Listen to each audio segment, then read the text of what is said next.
for today, becoming a successful product marketer. First of all, we'll start by defining what product marketing is.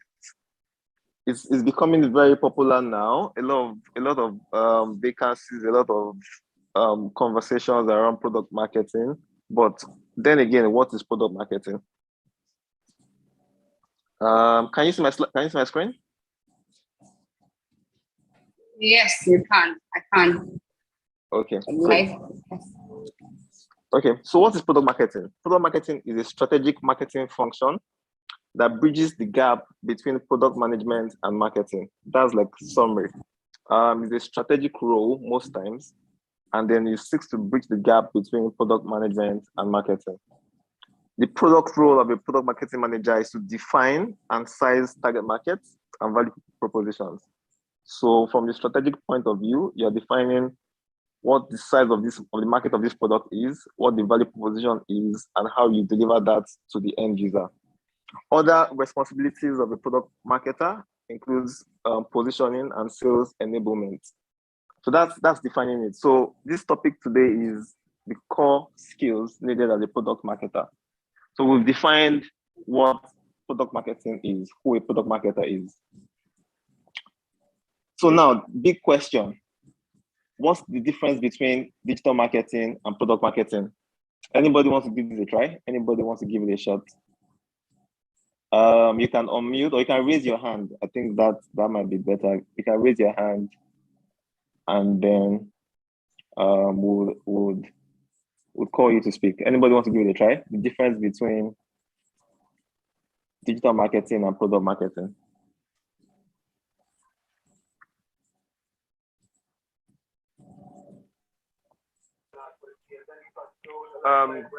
Good afternoon. Can you hear me? Yes, I can hear you. Good afternoon. Okay. Yeah, hello, Tobi. Good afternoon. So I think the difference between digital marketing and product marketing is the strategy involved in both. So while digital marketing involves more search engine optimization and creating campaigns to drive engagement on social media and email marketing and the likes, product marketing is more using user stories, roadmap, basically what product managers do to build ways that you can retain your audience. So, for example, you can say that you have a product and there has been a particular amount of churn rate over a period of time. So a product marketer will look at ways that you can prevent such churn rate from happening by strategizing a lot of ways that can encourage a high retention rate from a product. Let's use an example, a product like Netflix.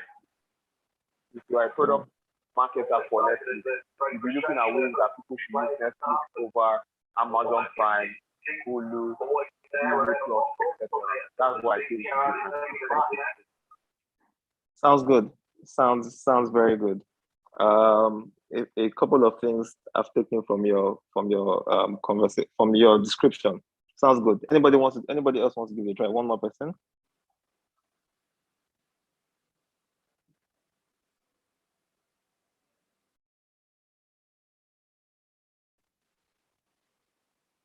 Anybody else? We'll wait a few seconds. If nobody else will move. Anybody wants to give it a shot? I mean, just try. What's the difference between digital marketing and product marketing?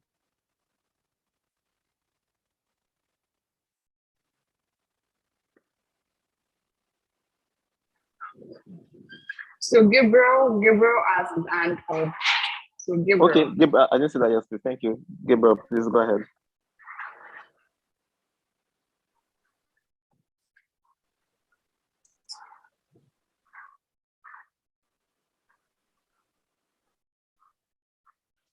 Gabriel, you can't speak.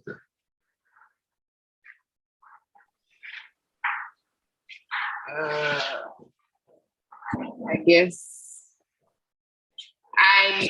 you can. Okay, yeah, okay, sorry. I could not unmute myself. I was saying that the host has to unmute me. All right, so digital marketing for me, it's broad as a way. I want to just define it this simple way. It's broad such that it can be to, we can apply it in different ways to different things. For product marketing, as a way, is specific to a specific product. So it's basically taking all the same level of tactics and strategy that you engage with product marketing, and then making it specific for a particular product. So how do we get this particular product to get this certain number? Or how do you put this particular product to the faces of this number of people? You know, in that way, for digital marketing is it could be broad as a way. So it's about how you want to do in the digital space, whether you're a personal brand, whether you are doing a digital marketer is doing it for a business, or you want to run campaign and that likes. But for product marketing, I think it's basically specific to a specific product, the activities that you're engaging to help the organization or to that product achieve its numbers. Thank you, Gabriel. Thank you. That was very good. That was very good. So from the both responses, we have a number of good points from both of them. So I'll start with product marketing. Product marketing in itself encompasses everything that you do to bring a product to the market, sustain that product like through its life cycle. While digital marketing focuses on digital channels, acquisition, engagement, conversions, product marketing can involve offline channels depending on the product you're trying to push. It's not only for digital products. So that's one thing we should know. Depending on the company you're in, depending on the size of the company that you work in, your role as a product marketer might slightly vary. But you basically, I'm from the definition, you basically are the link between marketing and product. That's like your primary responsibility, to deliver a product to the market, to the internet user, and then help that product become successful, like you mentioned. And success for every product will differ. For some products, it's the number of downloads, number of paying customers, the metric would vary. You define what the success metric is, but your job as a product marketer is to help that product get into the hands of the right people. In some cases, a product marketer would not be running digital marketing channels by themselves. They will provide all of the data and information that the digital marketer will use to run to deliver the goals. So that's one key difference, but that's also depending on the scale of the company you're in. If you're a product marketer at Google, you probably won't be executing pay-per-click campaigns, probably won't be executing some campaigns by yourself, but you manage the flow, you understand your audience, you understand the stakeholders involved, you then manage the entire process. So it depends on the so let's go to the definition I have here. So product marketing encompasses all the requirements for bringing a product to the market and sustaining the product after launch. It focuses on demand generation and the product success, while digital marketing delivers the products to the intended audience via digital channels, focused on lead generation and acquisition. That's primarily the difference. Some of their roles will overlap in some cases, but again, depending on the size of the company and how it's structured, the roles might be different. But that's the difference between the digital marketer and the product marketer. Now, we spoke about keyholders, stakeholders in product marketing. From what you've said so far, and using the example that I can't remember your name, for Netflix, who are the stakeholders that a product marketer can liaise with in any company? I want everybody to chip in. You can mention one stakeholder, you can type it in the chat. One stakeholder that you think a product marketer would liaise with to do their job successfully.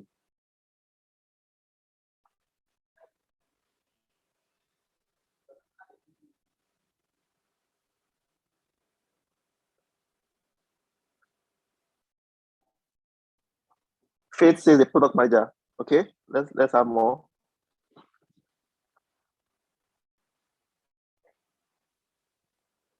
In product or a tech company, the engineering team. Oluwatoni says customer service.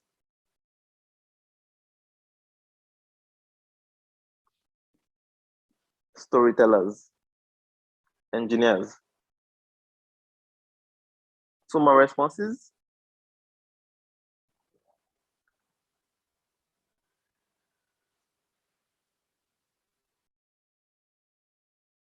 Content marketers. That's for Solar. Content managers. Interesting. Maybe we'll have another topic for content managers versus content marketers. But hey, interesting. Okay, so going through the responses again. Product manager. In the product or tech company, the engineering team, customer service, engineers, storytellers, content marketers, and content managers. I think everybody here has been right so far. Depending on advertising agencies, depending on the company that you work, the type of products that you sell, your stakeholders would vary. But we'll go through a list of very likely stakeholders you engage, irrespective of the company that you're in. And one is the product team. Somebody said product manager. Yep. So the product team is responsible for managing the process of building, optimizing, and testing out new features of the product with engineering. So again, and a lot of this context depends on the size of the company you're working with. In some companies, if you don't have a product manager, you're probably going to be working with engineering directly, but that's not ideal. But if you have a product team, you'll be liaising with the product managers, not the engineers directly. The marketing team, that's the next one. They're responsible for acquiring customers based on the provision of the product marketing team. The sales team, again, depending on your product, the sales team are the ones that get this product to the hands of the users. They close the leads generated by marketing, and they can get you feedback directly from the customer. Next is the customer success team. These are the ones that interact with the customers, inquiries, complaints. They help them be sure that they are having the best experience using the product. In most cases, a product marketer will interact with these 4 stakeholders to get success, and at different levels, at different stages, and most likely on an ongoing basis. I have this chart here that shows the other key stakeholders and the percentage of interaction that most product marketers have with these teams. With product team, again, like we said, 88% interaction. With the marketing team, 84.2%, and this is the 2021 data. With sales, 75% interaction. With customer success, 42%. With sales enablement, 39.1%. With business development, 25%, and with engineering, 20.2%. Like we said, depending on the structure of your company, you might interact with engineers. So that's why, in most cases, there are product managers that can be that connection between the product marketer and the engineering team. So that's why this number is probably low. So we'll move on to our next quiz. When is a product marketer needed in a company? One of the responses that we got the last time, I really can't remember the name, but he said that when the product is live and then maybe there's a problem with churn, so customers are not coming back, are not having a lot of returning customers. That's when a product marketer would be involved to see how to mitigate that. That's one example. So let's take suggestions. I want this to be I want people to speak. When do you think a product marketer is needed in a company?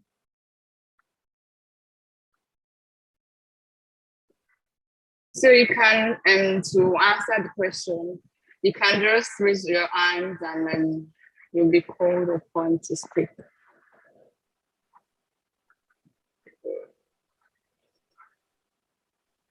And there are no right or wrong answers, right? We're all here to learn. So anything that you think, and whatever thought you have, just put it out there. We'll discuss it. We'll see how it applies. So when is a product marketer needed in a company?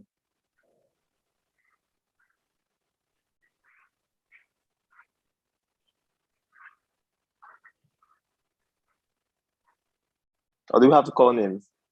I think that was what I was just thinking about, that I might just randomly call. Okay, names. Adela, please go ahead.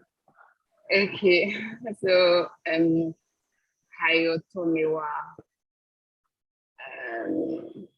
Would you like to go, please?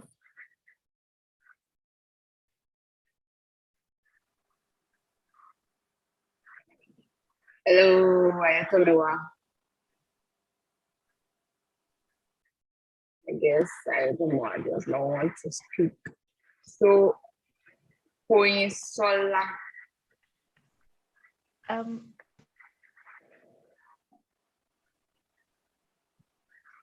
Someone just unmuted their mic. I missed that.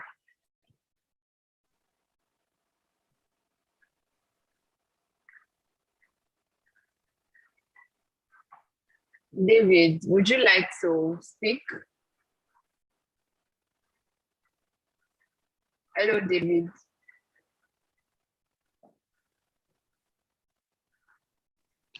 Hello, Toby. Yeah, good afternoon. Hello, good afternoon. Is it my David? Yes, you're David. Lawal David. Okay, good afternoon. Good When is the afternoon. marketer needed in the company? I think at the very beginning, because you can have a very fantastic brand, you can have a very fantastic solution to a particular problem, but if you don't have ways on which you tell this brand story and get users, acquire users, I think there's no point you launching such products. Okay, so at the beginning, okay, let's have two more responses, and then Okay. we'll go over together. And Chibueze wanted to speak the other time, so. Good afternoon, everyone. I would have to agree with what David just said at the beginning, but I also believe that it's also dependent on the products too. Sometimes it all depends on what the product roadmap is all about. Maybe it's all about maybe the strategy could be, let's launch to the market. Then when we launch it to the market, then we can start amplifying whatever the USP of the product is. Some could say, okay, we need to do it even before we launch so that people can prepare for the products. Maybe have like some pre-activation request or have some contacts that they generate or they gather between them. So I think it's on different levels of the product life cycle, depending on what the strategy is for the product or the company in quotes. Sounds good. Sounds very good. We also got two responses on the chat. Tolu says, at the point where a product has acquired its first set of users and is looking to grow its user base substantially and retain current ones. Chioma says she's in transit, but a product marketer is needed at every stage of the marketing journey. Good. So we've got a number of correct answers. So if we go back to the definition of a product marketer, we can say that ideally a product marketer should be involved from like the beginning of the product life cycle up until the end. Your first job as a product marketer is to deliver the go-to-market strategy for the product. That's your first responsibility. So you're basically, and this is it, you're basically doing the research for that product, defining the audience. So let's look at the different stages. We have the pre-launch stage, the launch stage, and the post-launch stage. At pre-launch, you're doing the market validation, you're doing the segmentation, depending on the type of product, you're a B2B or B2C, depending on the type of industry you play in as well, and how your product is structured. Your buyer persona, you're doing the positioning, you're framing the message, you're doing your competition research as part of your market validation again, and then you're creating the go-to-market plan. That's before you launch. From the time you launch, you're managing the internal launch. That's within the company itself, depending on how big your company is again. A company like Google or Facebook that has multiple products under the same company, it's possible that you launch a product and nobody else is aware because of the size of the company. So the internal launch, you're managing that as well. The market launch, sales enablement. This is, you build this product, you want to equip the sales team with all of the resources that they need to close whatever leads the marketing brings in. Trainings and demos, driving growth. from launch. That's what you do as a product marketer at the launch phase. After you've launched, what you're doing is insights and analysis. So you're looking at data, you're seeing how people are adopting the product, what challenges they're having, how the metrics are doing in terms of adoption, revenue, and whatever success metrics you've designed in the beginning of the journey. You're looking at performance and tracking, you're doing iterations and updates, you're getting customer feedback. So basically, a product marketer is needed at every stage of a product's lifecycle, before it goes to the market, once it's launched, and after it has been launched. So you're basically the ambassador of the product. You are the product evangelist. You're the guy. So yep. So a number of the answers are correct, but really, a product marketer is needed throughout the life cycle of the product. Your first goal again is to deliver the go-to-market strategy of the product if it hasn't launched yet. Now we're going to do a very small demo project. So it was yesterday night I thought about this. Now we have so this is my product, right? Everybody can see my screen. Yes. Can you? Yes. Okay. All right, great. So this product is called Ginger Gas. Let's forget about this graph that we're seeing, this demographics, this percentage. But what does it do? It's a device that notifies you when your cooking gas is running low, and then it places an order with the nearest gas supplier for you to get the top up. That's basically what it does. So this is our product. We haven't gone to the market yet. And everyone on this team, you've all been hired as a product marketer for this product. So we're going to discuss the different things that you'll be doing as a product marketer for this product, right? So where do we start this? So what's the first thing that you do as a product marketer? You have the product description. This is what the product does. This is the name of the product. You have been hired today as a product marketer. What's the first thing that you do? Any takers?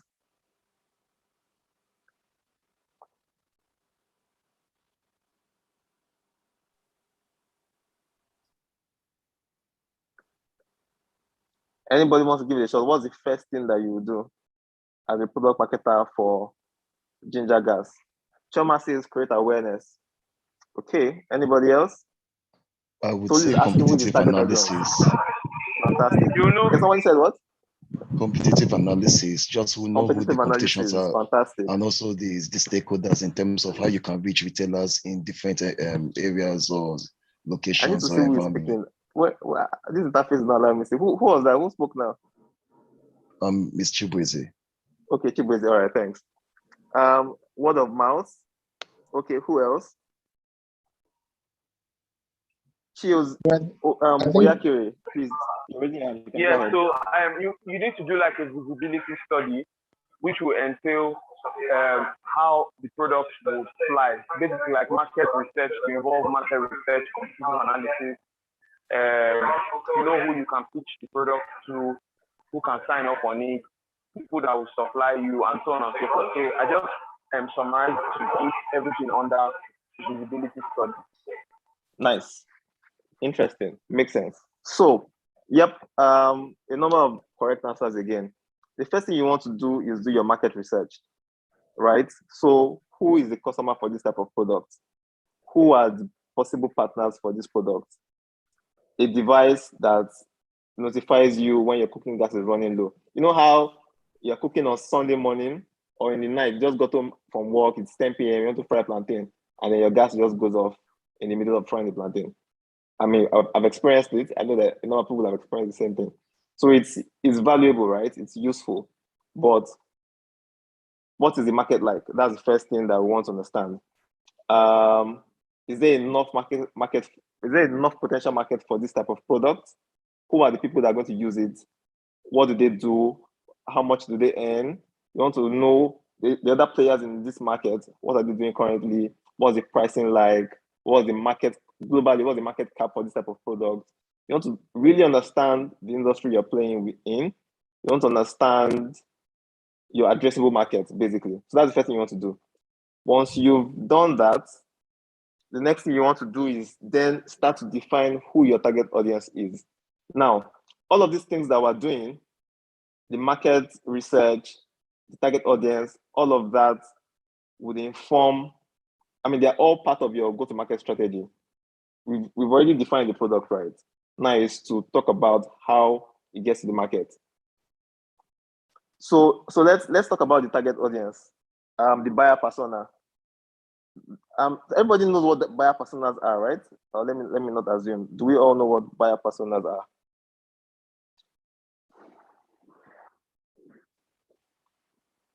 So that we know where to start this part of the conversation.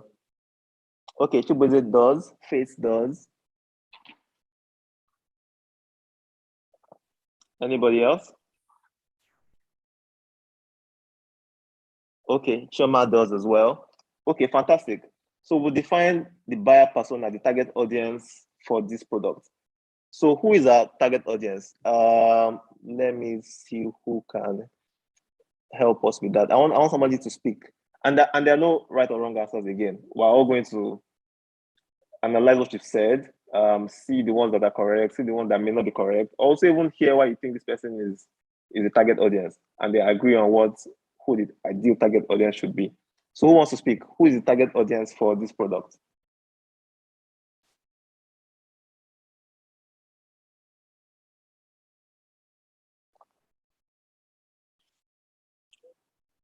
Any takers? Or Adela, do you really want to call people again?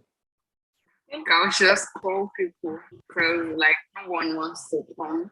So like Chioma, would you like to tell us who is target audience for this product? Hello, Chioma.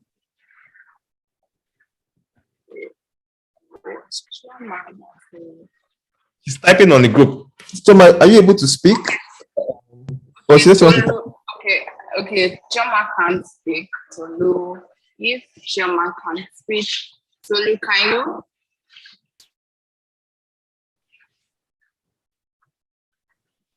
Hello, Tolu.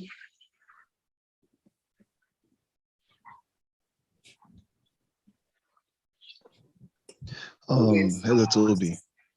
Yep. Okay, so you said there are no wrong or right answers. So this is just me saying what's just coming to my head. So if I'm to build a persona, I would build two personas.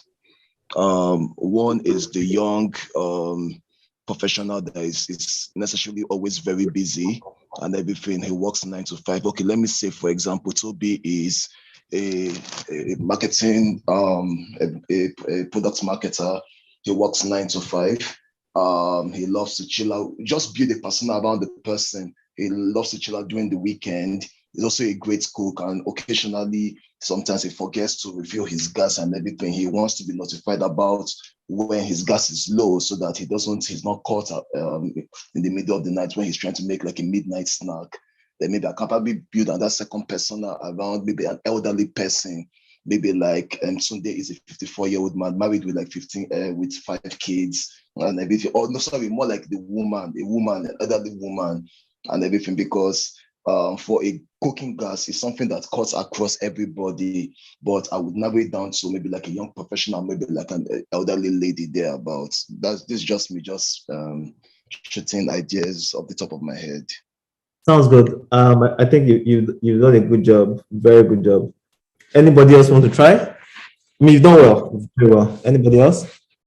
Yeah, I think I can add one more persona to the two. Maybe an industrial user, companies, hotels, people who are likely to use this for business. It will be good to have someone who's looking at being notified when their gas is low, because that type of customer will be looking to maybe buy in bulk. So that will be a useful component to have for such a persona. Fantastic. So she's identified a B2B persona for the product. Brilliant. So, yep. So everybody's correct. we have there's a B2B side of this product, there's a B2C side of the product. On the B2C side, we have our primary target audience is a woman. I mean, there's the assumption, I don't have data to back this up, but there's the assumption that women cook more than men. So a woman between, say, 21 to maybe 60, because I'll say 60 because at 60, we have 60-year-olds on Facebook, they use WhatsApp, they're a bit knowledgeable about tech apps. So they can get notification, they can make the purchase. So that's your primary audience. So women of certain age range that are employed because they need to be able to afford the service if it's a paid service. Secondary audience would then be the male because maybe there's a fewer subset of men that cook, or the revenue that you can get from men will not be as much as women because maybe a woman cooks every day while a guy cooks once in a week. And this is just me saying it from the top of my head. Your research as a product marketer would give you more informed data. You would be able to say specific numbers in certain locations that can inform who your persona would be, but this is just hypothetical. And then the company that also uses this for their own processes, gas, they need to know when it's topped up and refill in bulk. Another use case, which would be a partner, would be companies that manufacture gas cylinders. It might make sense for you to, on the B2B side as well, maybe partner with them so that as they are packaging and shipping their cylinders, they have this added product on it. They can mark up the price. It's pretty broad depending on the scope of your business and how you want to go about it. But yeah, so we've all been able to identify what the market is like, what the persona is like, and those are the first things that go into your go-to-market strategy as a product marketer. So that leads us to what are the duties of a product marketer. One, market research. This involves getting data about the product, the industry, the market capitalization, the competition, product price, all of those things go into your market research. Your go-to-market strategy, that's the next thing. If you're starting from a product that is yet to launch, you're creating the GTM, you're setting the costs for launching the product. This will include the channels for distribution, your USP, the marketing strategy, all of that will be defined in the GTM. You're also responsible for getting feedback. And this can be directly, depending, again, a lot of these things, the context applies to the company that you work with, type of product that you sell, and the scale, how big the company is. You might possibly directly get feedback from the customers, or you might work with the teams that are responsible for that. So maybe the customer success team, if that applies. So you want to understand how people are responding to your products, what inquiries that they have, what questions they have, what challenges they face. All of those things are what you would use to work with products or other stakeholders to improve the product so that, you're giving your customers the best experience. You're also developing the USP for the product. You're creating messaging for each of the personas that you've identified, and then working with marketing to push that, to get people to start to demand the product and start to use it. So these are your primary duties as a product marketing manager or a product marketer.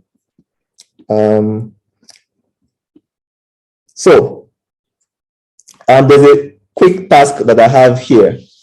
I've got same Ginger Gas, our baby company.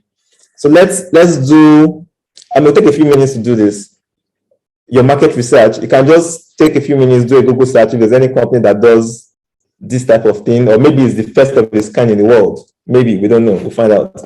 Let's do a short go-to-market strategy from what you've said. We've already defined personas, so everybody has that sorted.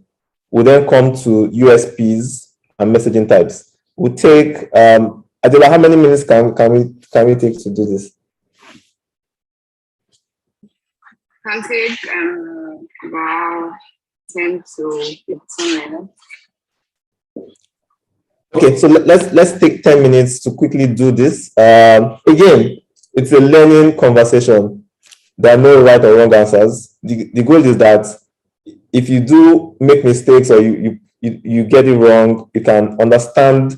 I mean, from the conversation we're going to have, you can understand how we think about all of these things, how we do the research, how we create the strategy, how we create the messaging, and then use that to, I mean, it's basically for everybody to learn. So just give it your own best shot, and then we'll meet again. I mean, I'll be on the call, but we'll pick it up in another 10 minutes. So your market research, that would cover the industry. How, I mean, what's the market cap, what's the size, your strategy for going to market, your user persona, the USPs, and the messaging types. Everybody good? Can we do that?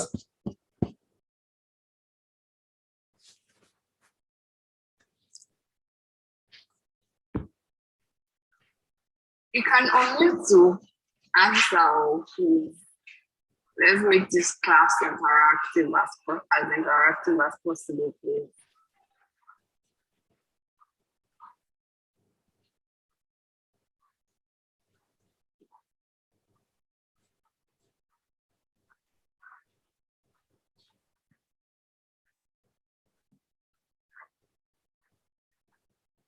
Are we going to take this as a no one is interested, or we are interested in doing this? So I'm seeing some chat box. I can see.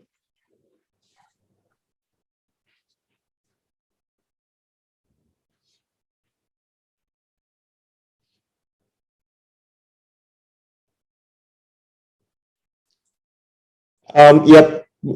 I think Faith and Choma are okay with it. I need to know if everybody else is, so that we can know if we're waiting for 10 minutes to get responses in, or we want to skip this task. So I have a suggestion. So we can use the breakout room feature on this Zoom, where we put we have 14%. So we have like 12 to 10% on this call, aside me and you, that we can put in this room. So say like we can make it each, we have market Okay, research, okay, so we have 5. we have 4. We've already done the personas, so we have 4. So we can divide the room into 4. Yeah, sounds good. Is this something you can do, or I have to do that from my end? I can do it from my end. Okay, let's do that. Okay. All right.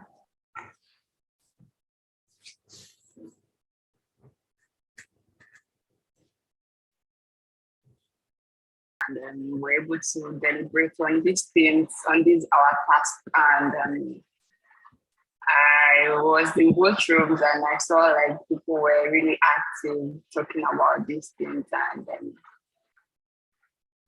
we actually even spent more than the stipulated time for the search for this particular task. So I would like to hear I'd like Tobi to continue and make or on maybe representative of each group to make that presentation of what they have discussed. Okay. Thank you, Adela. I was in one of the rooms too, and it was quite interesting. I was even taking notes myself. So let's have a representative from group 2 first. Let's just run us through everything that you guys discussed. And then we have from group 1, and then we'll all talk about it together. So from group 2 first.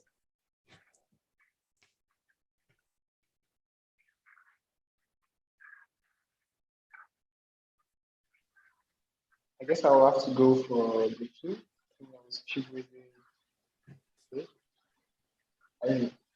Please, can you confirm that my room is for 2? It's Chibweze. Sorry, yeah, Chibweze.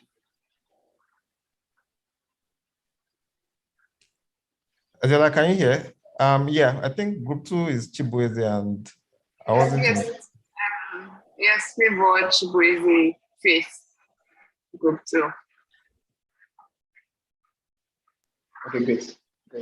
So on some time for incomplete activity. So we spoke briefly on the market research and did a little bit of search on Google just to try and understand the total addressable market. Just understand some of the problems that have been faced and what exactly is going on there. And we found out, we went into Google, did a bit of search because we were constrained for time, and we found out that we have a total supply of about. So we found out that in the gas sector, the domestic market is categorized into three, which is power, gas-based industry, commercial, and domestic, something. But we were focusing on the commercial space, which addresses the retailers and the commercial use. And we found out that there's a total supply of about, so based on the reports in 2021, Q1, there's a total of supply of 480 million standard cubic feet of gas per day. And that's just trying to understand like the market of supplying gas there. Then we also saw a report from PwC that stated one of the issues and the problems being faced in the commercial, in the gas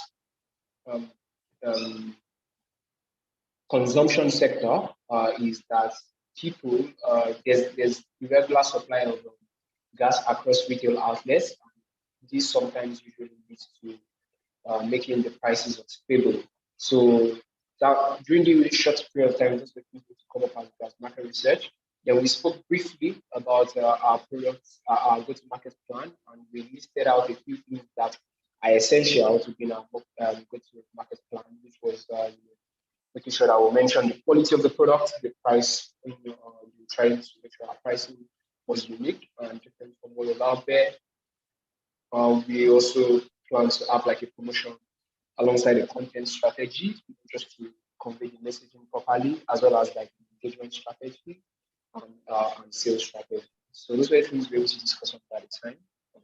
Thank you. And if any member of my team as well as that would be great.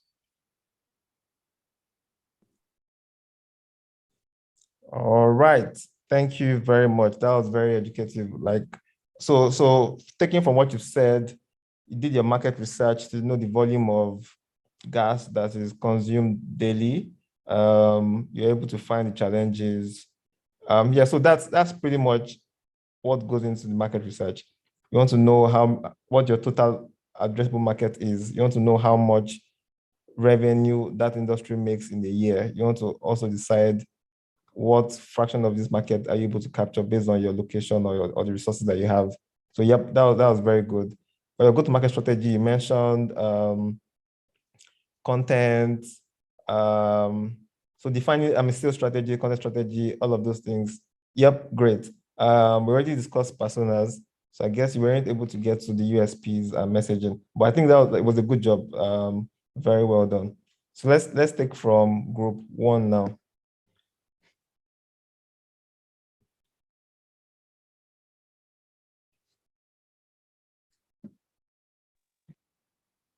Foyin, do you want to take this?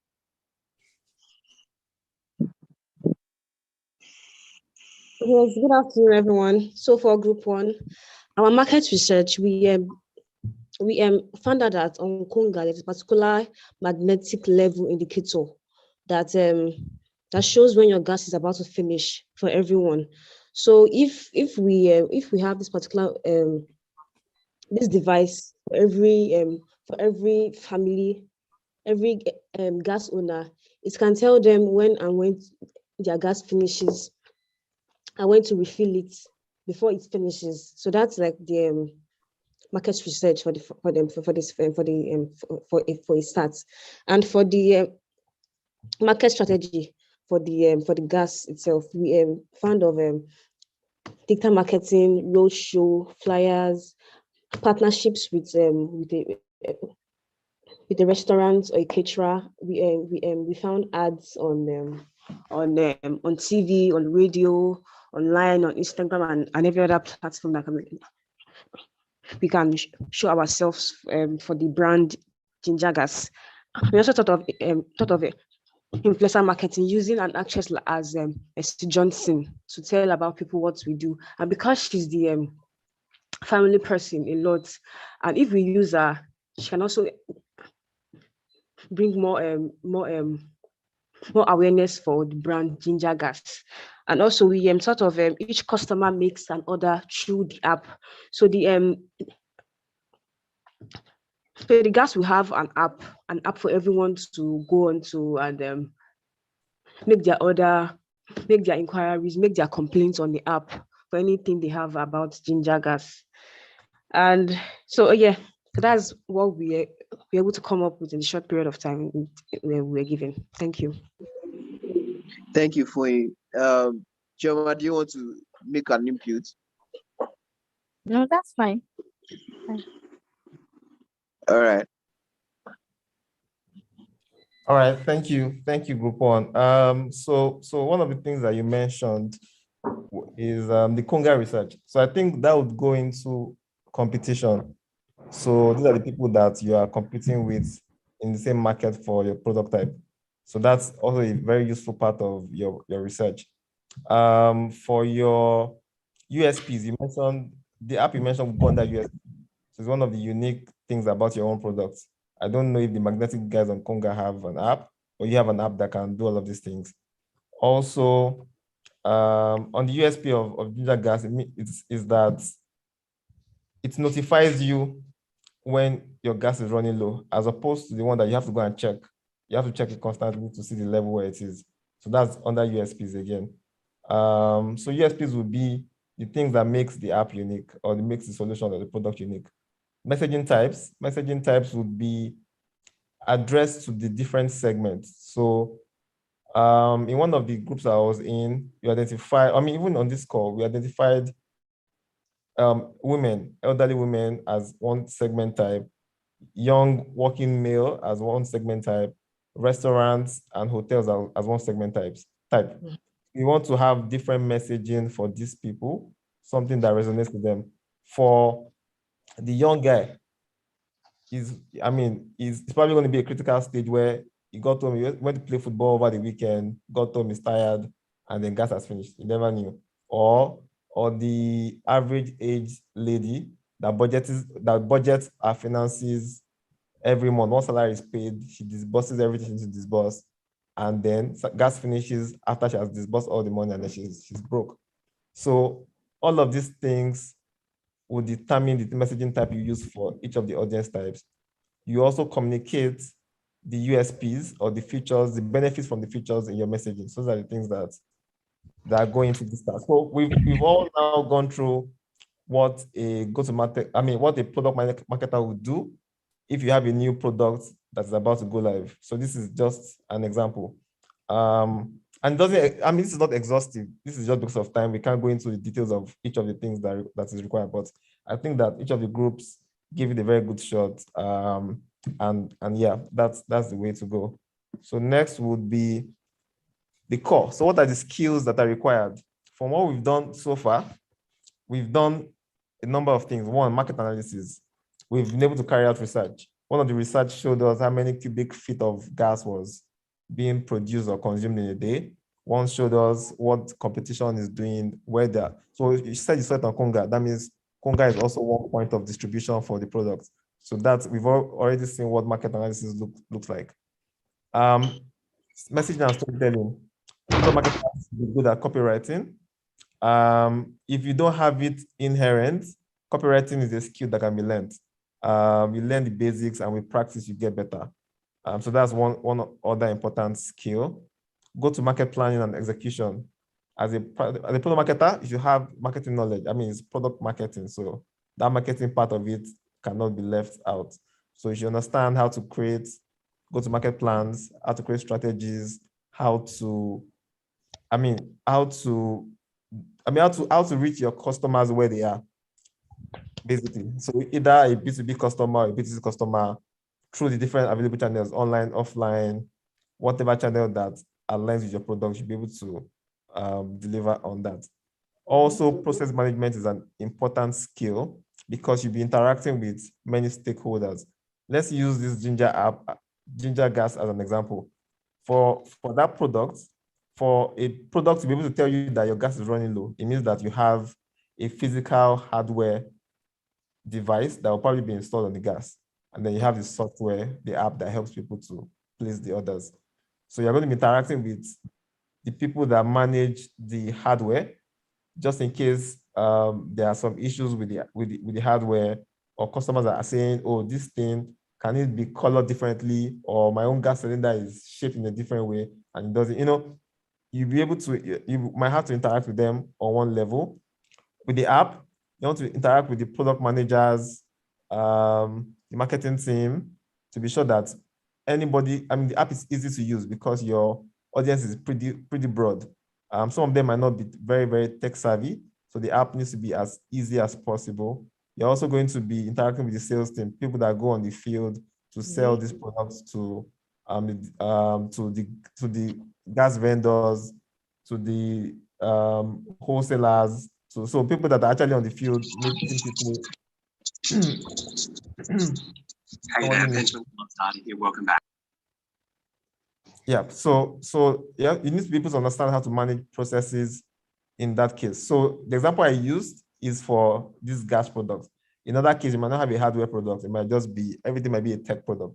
So you want to know how to use Trello, Slack to manage your requests, to be sure that your processes are structured and you're able to have like a narrow focus on what you're trying to achieve.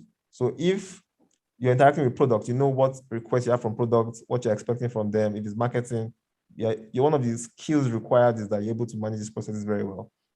So these are 4 important hard skills that you can't run away from as a product marketer. You need to be able to do these things. Other ones, data analysis. So your product has launched. You're getting feedback. How many people are logging into your app every day? How many people are paying? How many people are actually booking refills? How many refills are being delivered?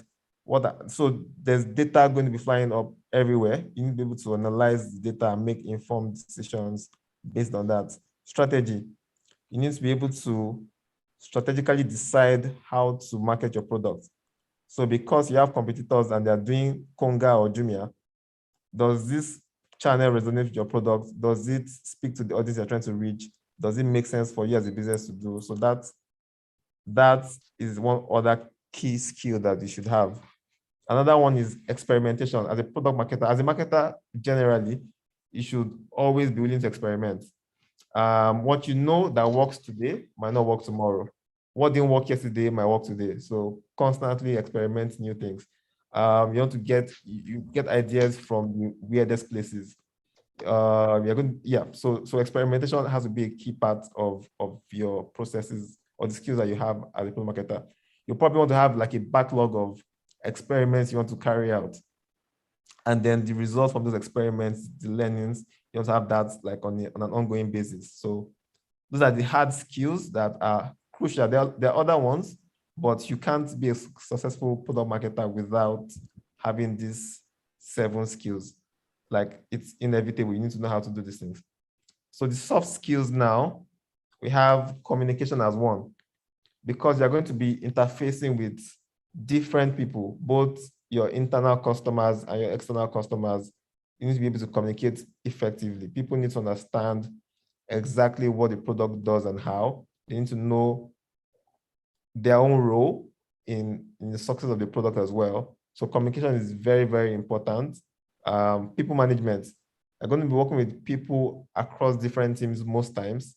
You need people to manage people effectively. You need people to have some emotional intelligence so that you can get success for your own product. Another skill is collaboration. Because you're a product marketer, you don't control your products end to end. You need other people to do their parts for your product to be successful. So you need to have this collaborative mindset. The way that you approach a product manager for your product, or you approach the customer success person, that is also, these people are also probably working on other products within the same company. So the way you work with them determines the success of your products. If you can bring them on board to, get them to buy into the value of your product, and then they can help you deliver success. So collaboration is one very important skill that you need to have. The most important one is customer focus. It's like your customer should be at the center of everything you do as a product marketer. So if you are talking to products today to help them do ABCD feature, that feature has to be tied to something that will be of value to the customer. So you want them to implement a feature that triggers SMS to customer. Why do you want to do that? Because some customers don't check their push notifications to see that the gas is running low. Some customers, you can't reach them they're not online at that instant. So at the heart of everything you do is the customer. If you're interfacing with engineering, if you're interfacing with customer success, interfacing with marketing, all of the things you're going to do are evolving around the customer, because the success of your product is defined by how the customer uses it, how they love it. So that's a very, very important skill as well. Yep. So we've gone through soft skills and hard skills required. I'll take questions here. Do we have questions on what we've discussed so far? Okay, somebody said I should go back to the slide that has, okay, sure, hard skills, yeah. Oops. Start from here. And we can share the slide with anybody that wants. If you can discuss with Adela, I can provide the slides for anybody that's interested. But yeah, this is the slide. Any questions? So the next slide, please. Thank you. Sure. Thank you.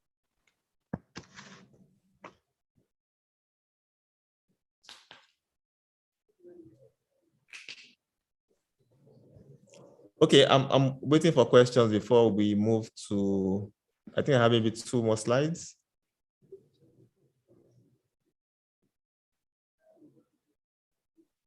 So does it mean that it has been so bad that there are no questions? Or it has been so good that there are no questions? That means you're a good teacher now, Tobi. Maybe they all understand like everything that you said. Or it's so bad that they're like, what is this? No. So yeah, any questions? Do you have a question to ask? No, I don't have a question to ask, no. Okay. So we're all saying that we understand what Tobi has said perfectly and don't have any questions. Okay, so Tobi, good afternoon. Hello, Tobi. So I just want to ask. Yes, I can hear you. So I have like a very strong background, like when I started my working career in experiential marketing. Now, in the case whereby I want to project some transferable skills from experiential marketing to product marketing, what skills would you say I need to hold on to for my experiential days? Because I was more active in, especially when it comes to all the experiential below the line advertising, which involved all the flyer activations, all the maybe creating spots in places like strategic spots, depending on who the client is, and maybe places maybe like Galleria, or maybe like giving flyers to university. That's what are the transferable skills that I could bring from experiential marketing to product marketing. That's number one. And number two, how do I project that in, let's say, supposedly in an interview that would score me high with the interviewers? Okay, fantastic question. So experiential marketing, by yourself, you've mentioned 2 very important skills that you've gained from what you do. One is interacting with the customers. So by the nature of your job, you're out there meeting customers. So that's one. And for you to market a product, you need to understand the customer. You need to be able to interact with the customer to know their pain points, what they need, get feedback from them. So that's one very important skill. Second one is, you mentioned that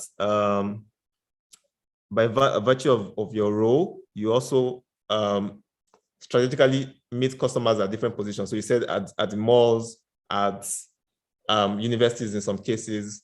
So I believe that these locations would depend on who you're trying to reach. So it means that you are already in some form able to define a customer persona. So let's use an example with ginger gas. If you want to market this product, you won't go to, let me see where you won't go to. No, I mean, maybe you should answer us. So with ginger gas, where would you not go to? So, I mean, if you're going to market it as an experiential marketer, where would you not go to?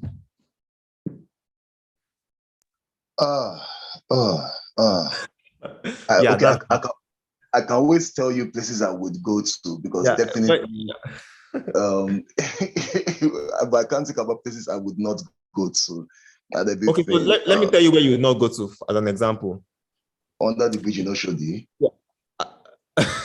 You probably meet people there. So let me give an example. You not go to a classroom of nursery school kids. You would not go to the classroom of nursery because the kids don't understand what you're saying. They don't care if the gas has finished. Like, it doesn't make any sense to them. So, but if you're selling balloons, you'd probably go there so they can cry to their mom and say, "Mommy, they brought balloon to my school." So, yeah.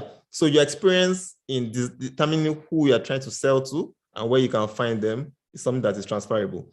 So the task that you have is to communicate this depending on the product that the company that you're interviewing offers. So you need to just adapt these two skills that they list to the available position.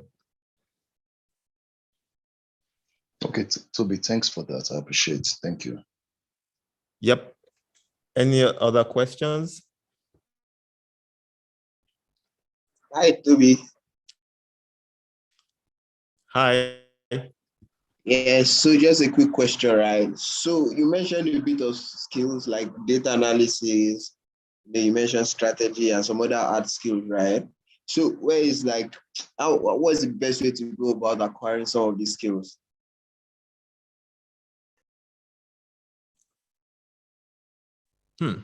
So good thing is a lot of these skills on here, and I'll go over them again. A lot of them are things you can learn.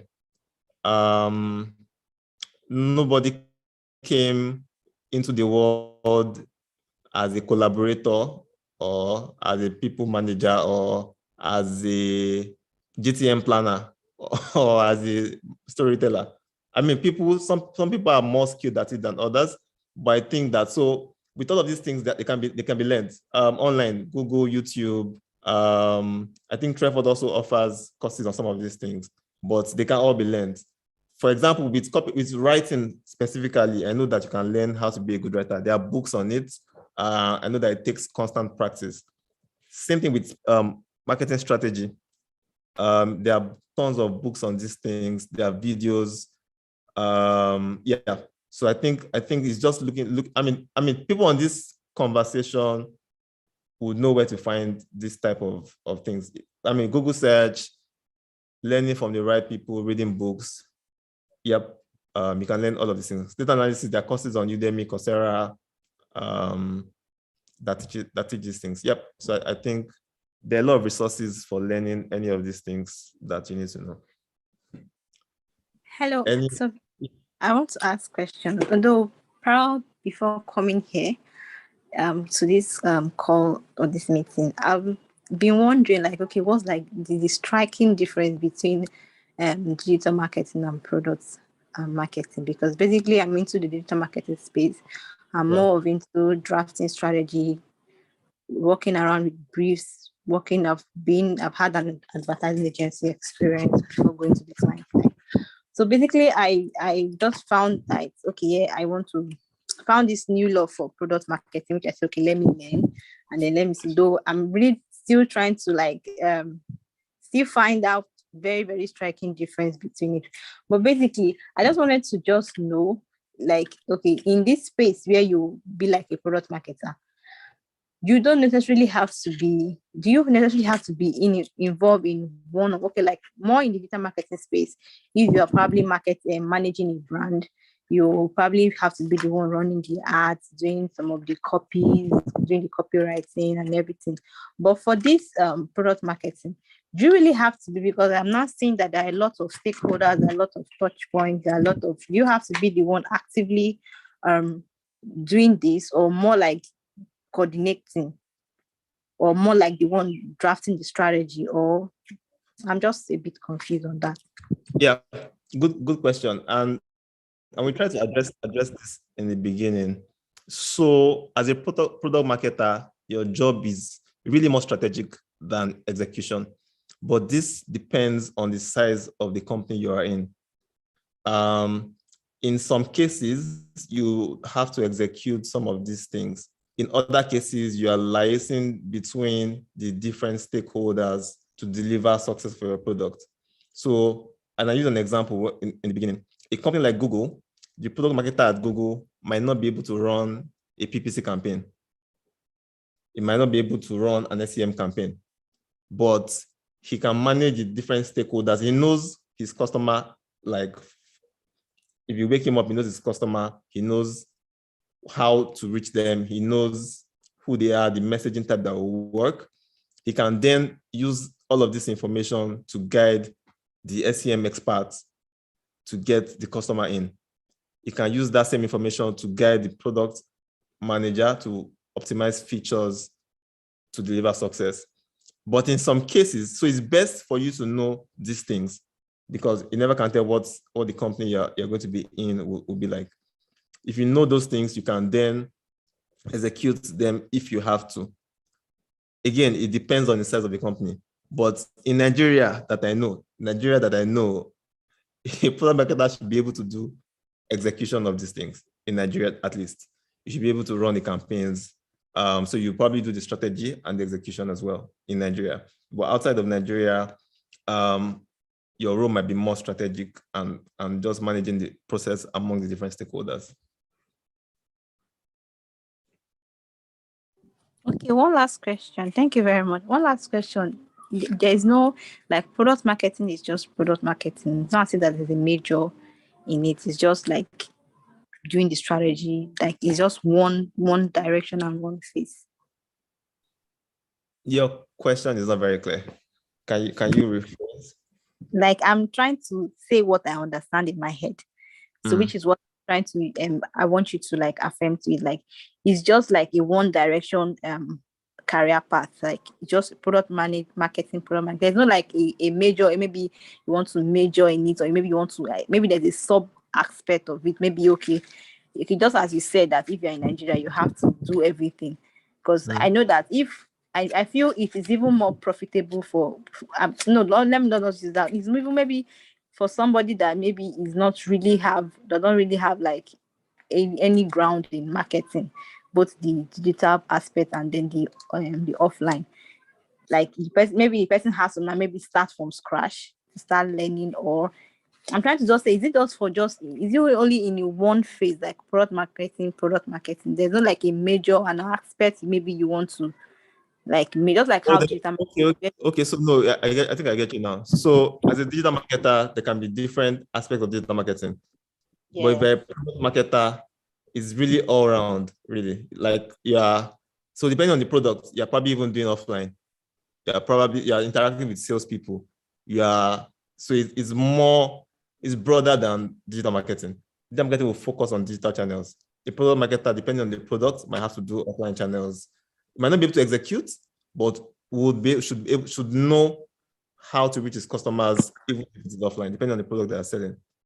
So yeah, product marketing is product marketing. There's no specialization, as it were.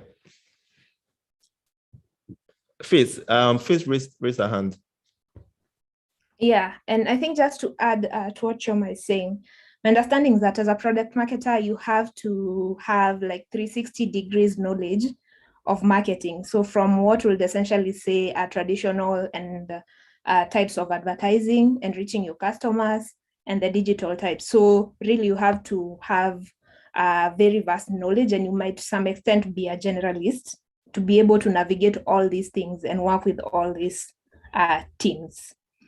That said, I think there's someone who was asking about the best way to learn these skills, there are two resources I've found, and I'm currently enjoying them on YouTube: Product School and Product Marketing Alliance.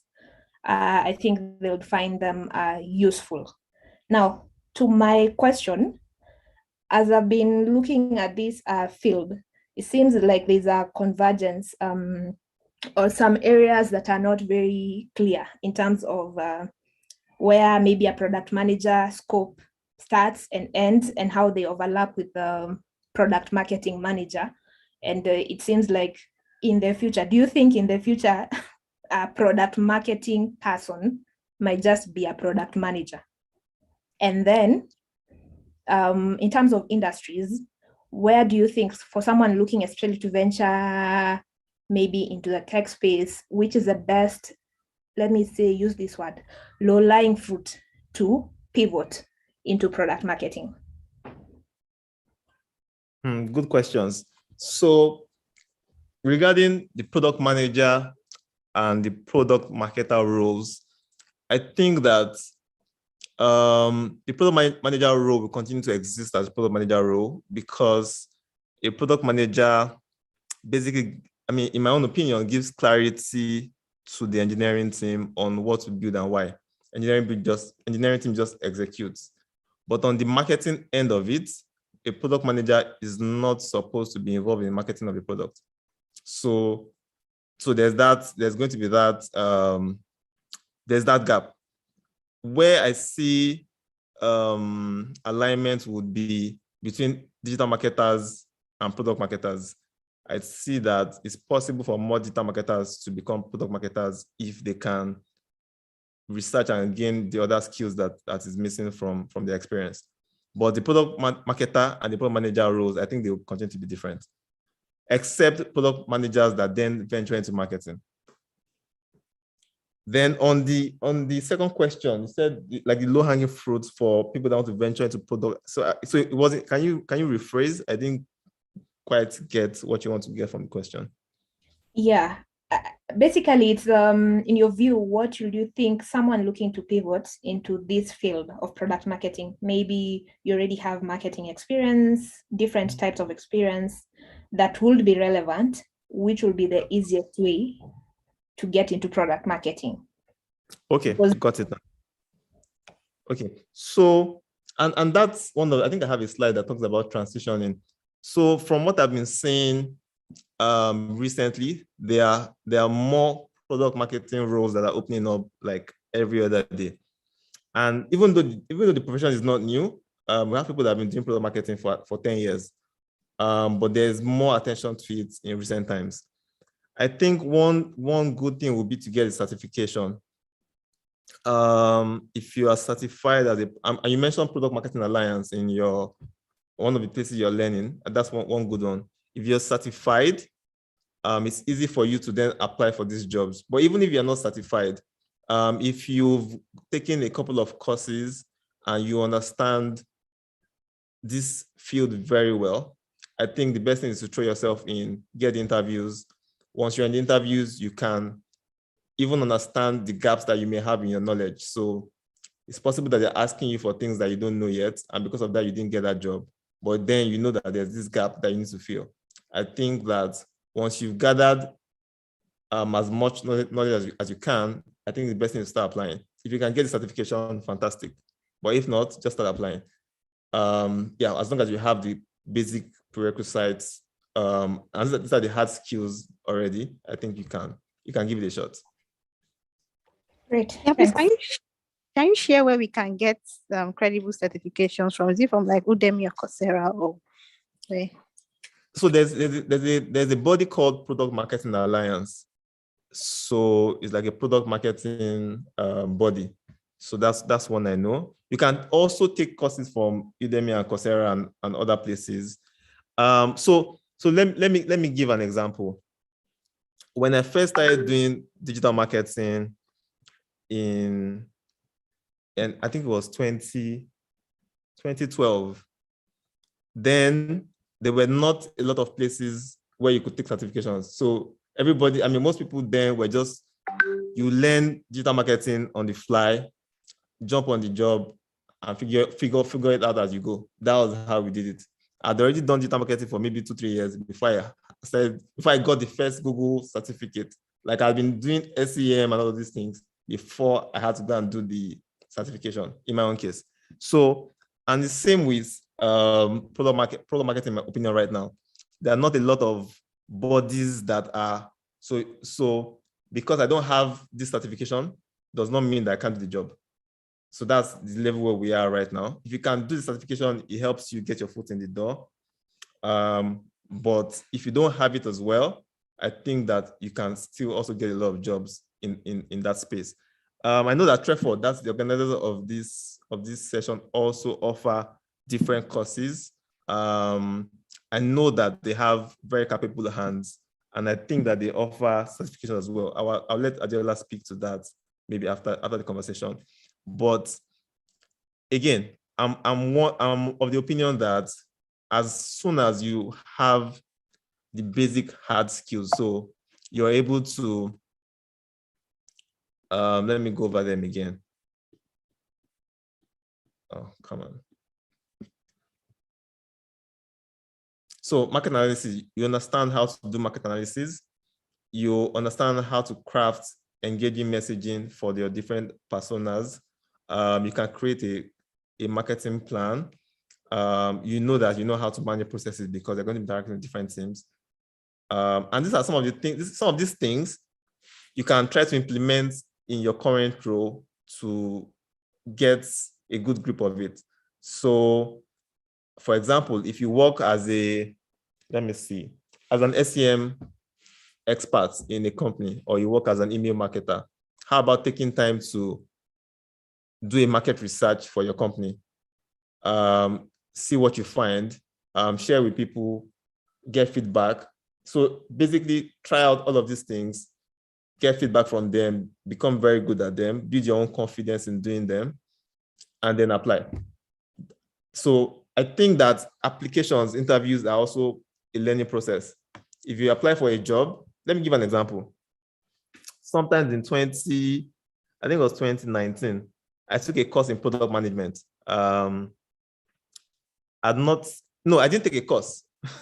So the company where I was working at the time, there was a gap in their processes for a product manager. They were not looking to hire somebody. I was heading marketing there. They were not looking to hire anybody for that role. So I stepped in and doubled as a product manager. So I was interfacing with the engineering team, interfacing with still handling marketing, basically running the role. So I did that for like maybe 3-4 months. So because of that, so that I could know what I was doing, I took a couple of courses. I took a course at Product School, watched a couple of YouTube videos just to be sure that I was doing the right thing. But there's no certification or anything. And then an opportunity came for a product manager role in a company. So I applied, got the interview. It was during the interview that I knew the gaps in my knowledge. So they were asking me for a number of things that because it was not what I was doing properly, I didn't even know them. So I noted those things. And then after the interview, I knew I was going to get the job. I knew I was going to get it because it was clear that this thing was an important part of being a product manager, and I didn't know it. So I just noted it and went back to research it afterwards. So that was like a learning gap for me. Was something for me, was a feedback for me to, okay, you've learned this much, but there's still this thing you need to learn. So I think for product marketing as well, as soon as you're able to gather some of these important skills, you want to start applying for the jobs. There are a lot of product marketing jobs out there now. I can't even explain why it's increasing, but there are a lot of it. So that there's opportunity for you to take advantage of. And a lot of these things change. A lot of learning will be done on the job as well. And I put, there's a slide for transitioning into product marketing. One reason is salaries. The salaries seem interesting. And with years of experience, if you have 2 years in product marketing as an associate product marketing manager, you're earning about $64,000 a year. With 3.5 years experience, you're earning about $92,000 a year. So it's looking good right now. Benefits, there are a lot of opportunities. The cross-functional role. Like in my role as product marketer at ULesson, I've had to know about parts of the business I didn't even know about before. So I've had to interact with the product team a lot more to understand some of the features and how they build them. interacted with customer success team to get feedback from customers, interacted with marketing to develop strategies to prevention. Yeah, so you learn a lot more. It's very cross-functional. And then you drive alignment and collaboration, and then you experience the product, the entire cycle of the product. So from before it launches to when it's launched to post-launch, you're like immersed in that product end to end.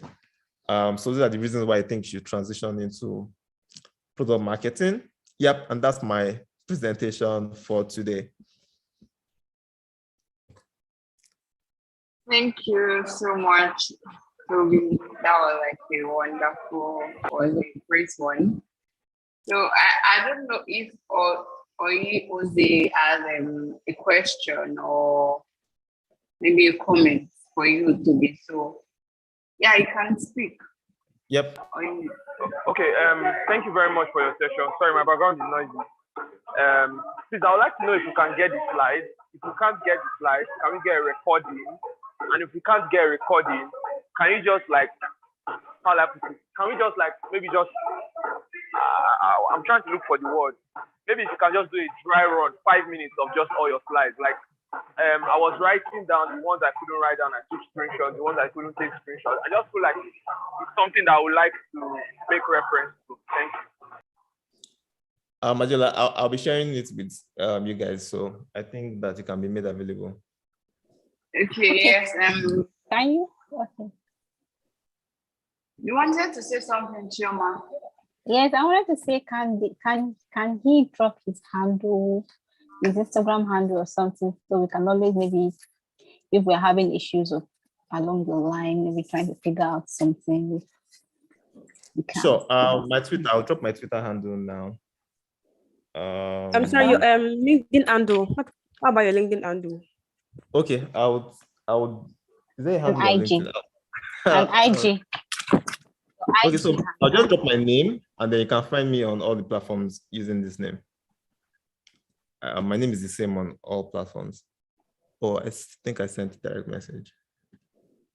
I'll put my name on the chat, and then you can search on LinkedIn and Twitter and Instagram. Yep. Okay, so I'll get the slides from Tobi and share with everyone on that email after the session. So thank you, Tobi. Thank you very much. Thank you for your time. Thank you for the session. We learned a lot, and I also learned. One of the things I took away was that saying that the product manager actually gives clarity to the engineering team that the product marketer really doesn't have anything to do with the engineering team. And also I learned that there is a better alignment between a digital marketer and a product marketer. It's more possible, it's more likely for a digital marketer to actually transition to a product marketer. It was like a wonderful session. I enjoyed every bit of it. Thank you so much, Tobi. And everyone can unmute your mic or put in the chat box to thank Tobi for the session. And also, before we go, I would like to get feedback for Tobi's session. So I will be sharing a Slido. I'll be sharing a Slido link with us to drop the feedback for Tobi's session.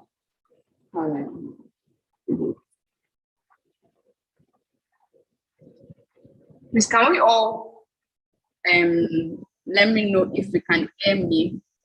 Can you hear me? Yes, we can hear you. Okay, so I'll be dropping the link in the chat box for all of us to join so you can join the survey through this link.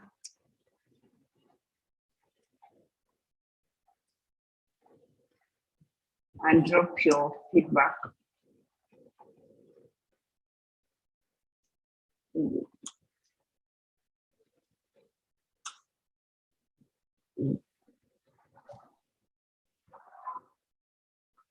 That's the link for the poll. So here, we send the link again. Here's the link for the survey poll, so you can take the poll, and then I will be sharing my screen now. Tobi, can you please let me share my screen? Yep. How do I stop sharing?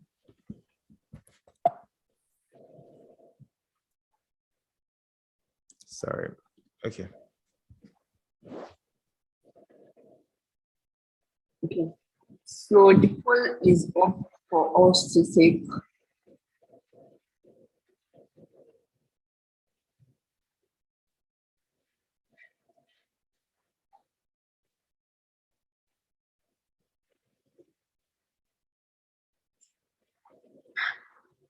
Let me know if you can see my screen.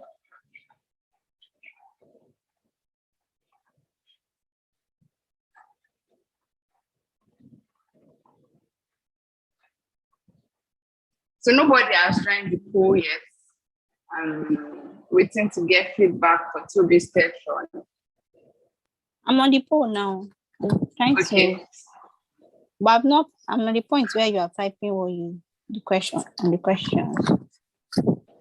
Okay. You can see the questions, right? Yes, I can see the questions.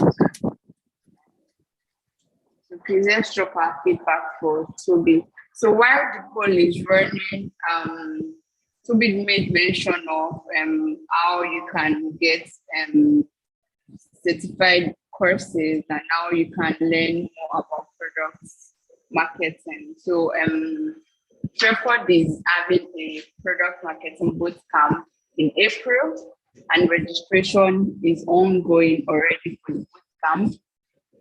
And I can just give a quick run through the product marketing bootcamp brochure, the curriculum for the bootcamp. So like in the bootcamp, these are the things that would be taught.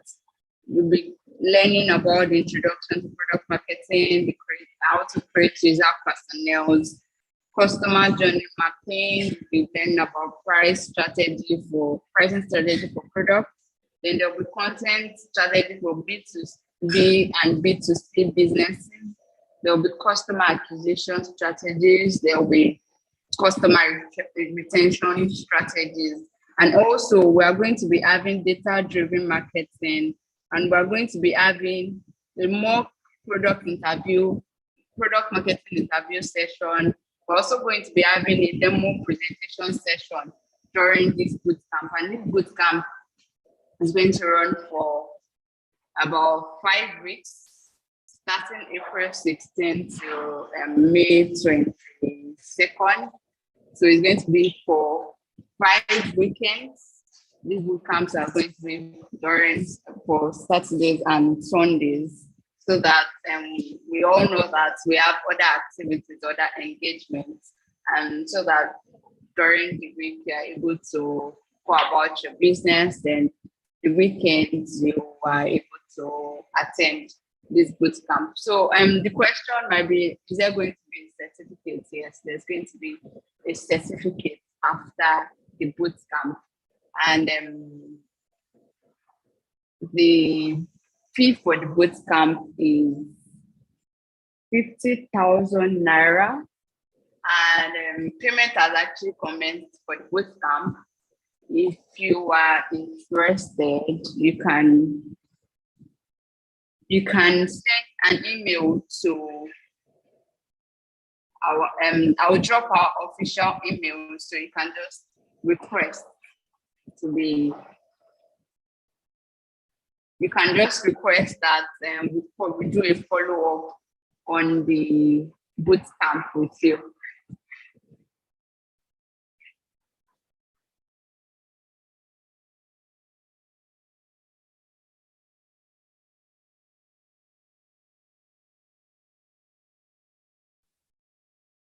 Adiola, we are not seeing our results.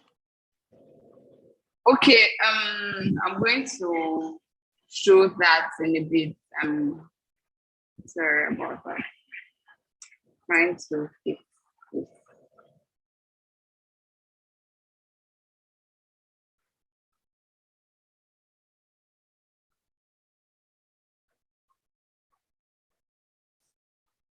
So I'm going to be showing the results to